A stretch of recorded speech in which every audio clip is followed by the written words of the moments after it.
Bernard Lawrence Madoff, born in 1938, hailed from a working-class Jewish neighborhood in Queens, New York. His parents, Ralph and Sylvia, instilled in him the importance of hard work and ambition. From a young age, Madoff displayed an entrepreneurial spirit, taking on odd jobs and developing a keen interest in the world of finance. After graduating from Hofstra University, Madoff started his career as a penny stock trader, laying the groundwork for what would become a notorious legacy. He founded Bernard L. Madoff Investment Securities in 1960 with $5,000, a modest sum that belied the vast fortune he would amass and the devastating losses he would inflict. In those early years, Madoff cultivated an aura of exclusivity and success. He meticulously built a reputation as a financial savant, attracting a loyal clientele who entrusted him with their savings, unaware of the fraudulent foundation upon which their investments rested. What appeared to be a legitimate investment firm was, in reality, a meticulously crafted Ponzi scheme. Madoff promised his investors impossibly consistent returns, regardless of market fluctuations, fueling their trust and greed. Instead of investing their money as promised, Madoff used funds from new investors to pay off older ones. This created an illusion of profitability, drawing in a constant stream of new clients, their money propping up the crumbling facade of his fraudulent empire. Madoff's scheme thrived on secrecy and deception. He carefully cultivated an air of exclusivity, making his investment funds seem like an exclusive club for the privileged few. This tactic, combined with his charming personality and air of authority, allowed him to operate undetected for decades.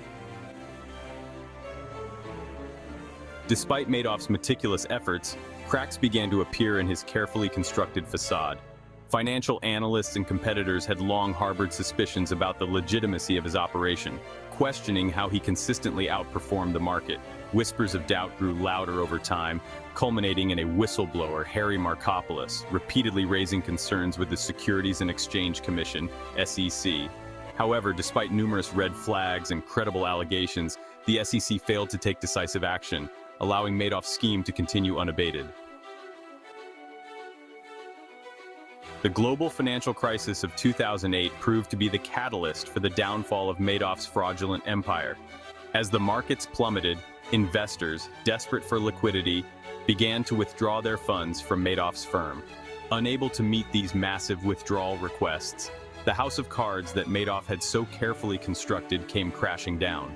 On December 11, 2008, he confessed to his sons, who then reported him to the authorities. The news of Madoff's arrest sent shockwaves through the world, shattering the illusion of the financial wizard and exposing the devastating truth of his crimes.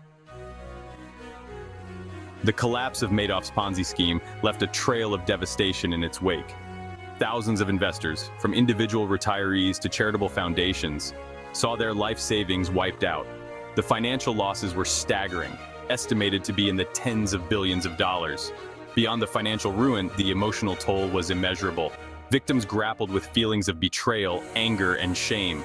Many had invested their entire life savings with Madoff, trusting him implicitly. The realization that their investments were nothing more than an elaborate lie had a devastating impact on their lives, their families, and their futures. Bernard Madoff's name became synonymous with financial fraud on a colossal scale. His scheme exposed the dark underbelly of Wall Street, highlighting the dangers of unregulated greed and the devastating consequences of blind trust.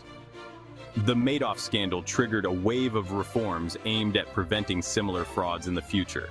It led to increased scrutiny of financial institutions, strengthened regulations, and a renewed focus on investor protection.